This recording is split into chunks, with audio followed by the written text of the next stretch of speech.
Donald Trump has already multiple times threatened BRICS countries that if they continue their path to de-dollarization, he is going to impose a 100% tariff on every single one of them.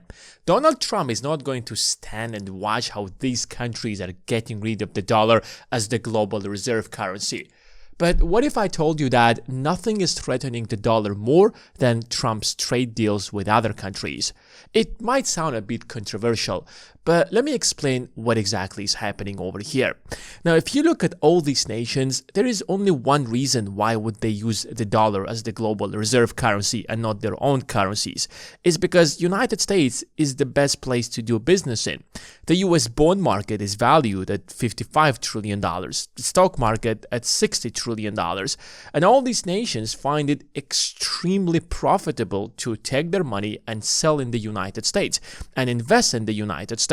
Donald Trump is right that other countries have been taking advantage out of the United States for the last 80 years. Those countries have high tariffs, and the United States has some of the lowest tariffs in the world. But that's exactly what makes the dollar as the global reserve currency. China makes all of that products, brings it to the United States and sells it because the US has the largest consumer market, and then takes these dollars and invests it in the US bond market or the US stock market. So even though that China is the competitor of the United States, it is using the dollar not because the United States is threatening China, but because China finds it much more profitable to use the dollar. The same thing would apply to the United Kingdom. The UK holds around $800 billion of US bonds, trillions of dollars of US stocks, and hundreds of billions of dollars of mortgage-backed securities, because the United Kingdom finds it much more profitable to invest in the United States. So the question is that, do these countries that have high tariffs and are not treating the United States as the United States is treating them, do they have the global reserve currency? Of course not, because they have these huge tariffs and they don't have the world's largest economy. So is the European Union, Japan, and the rest of the world.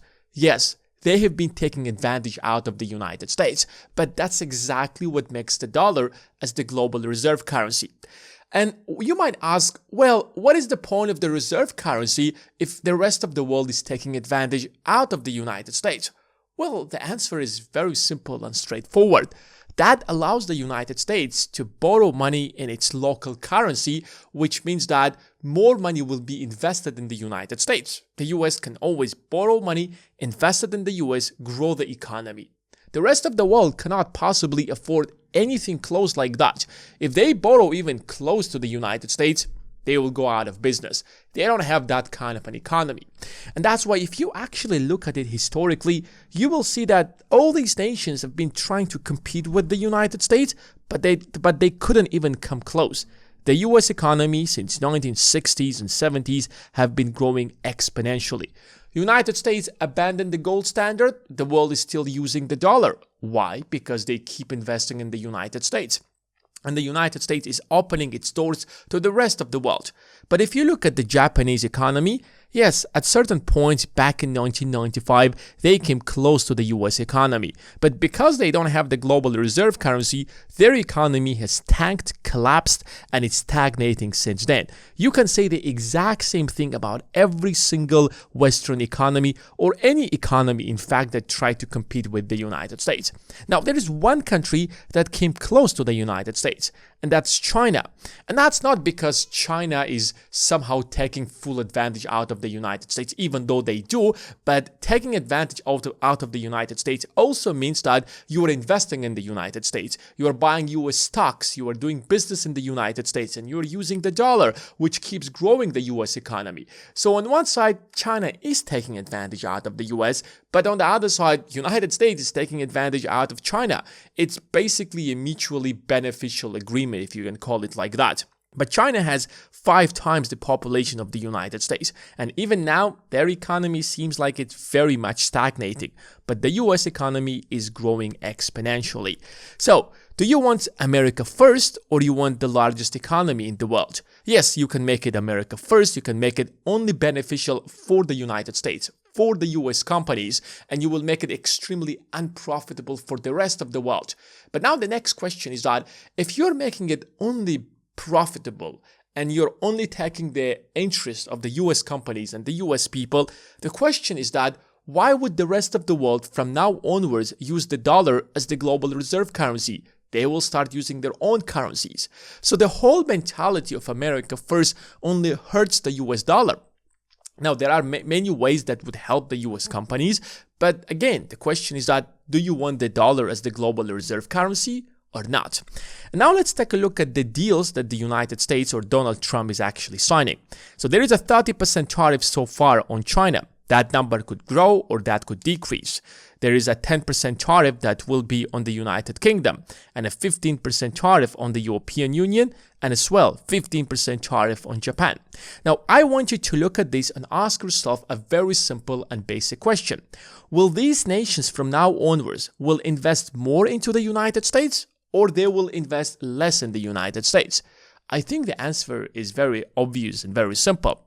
You see, let's say there is a Japanese car company that used to sell in the United States. They would make a lot of dollars. Now, Japan has a lot of dollars and Japan would use these dollars with China, with the European Union, because the European Union also sells a lot of products in the United States and they have a lot of dollars. The same you can say about China and the rest of the world. And that's what keeps the US dollar as the global reserve currency.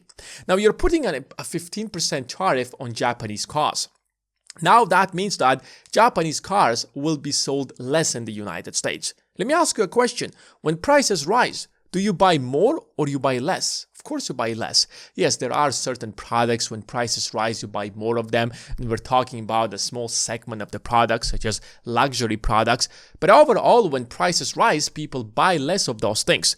And that's why when you're imposing a 15% tariff, you can confidently say that from now onwards, American people will buy less Japanese goods. If you're imposing a 30% tariff on China, from now onwards, Americans will buy less Chinese goods. If you're imposing a 15% tariff on the EU, Americans will buy less products that will be imported from the European Union. Now, all these nations from now onwards will have less dollars. And they will be asking questions. Well, if we have less dollars, maybe we're going to use alternative currencies.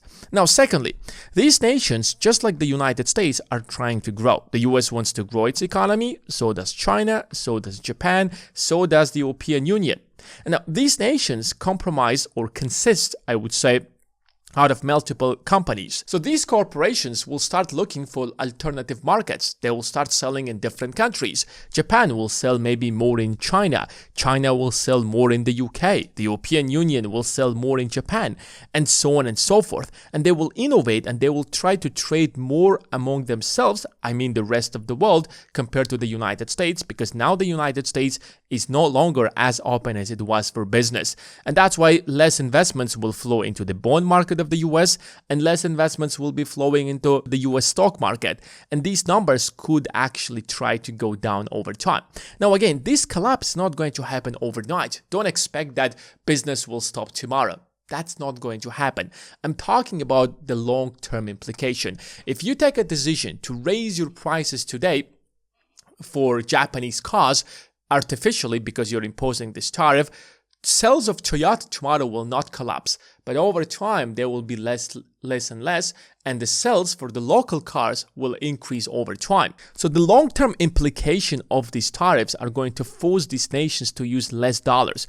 And that's why starting from 1994, when the dollar became the global reserve currency, the United States has a very simple policy that we are going to reduce our tariff rate to as low as possible. Does India has tariff rate? Well, it's their problem. Does China has a high tariff rate? It's their problem. The United States will have the lowest possible tariff rate because we want people to come to the US, sell in the US, have as many dollars as possible that will allow the US government to raise as much money as possible, invest back into the United States, and grow the US economy. And to be honest, this system has a lot of flaws. That system has led the United States to have the largest debt in the world. But at the same time, it allowed the United States to become the world's largest economy. And even today, nobody can even come close to the United States. So the real question comes at the end of the day is that you can claim that you will impose a 100% tariff on BRICS nations. But you can't force countries to use the dollar if you are going to create the circumstances where they're not allowed to use the dollar or it's not favorable to them.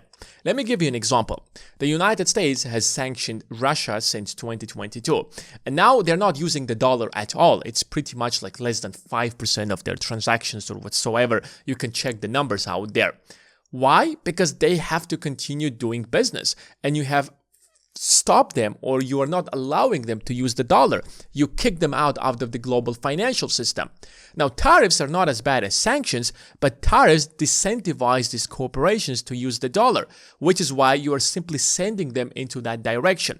And that's why, even though that these tariffs have a lot of benefits, for example, to the US companies, on the other side, they will simply discourage people from using the dollar as often as they used to in the past. Thanks for watching, and I will see you in the next one.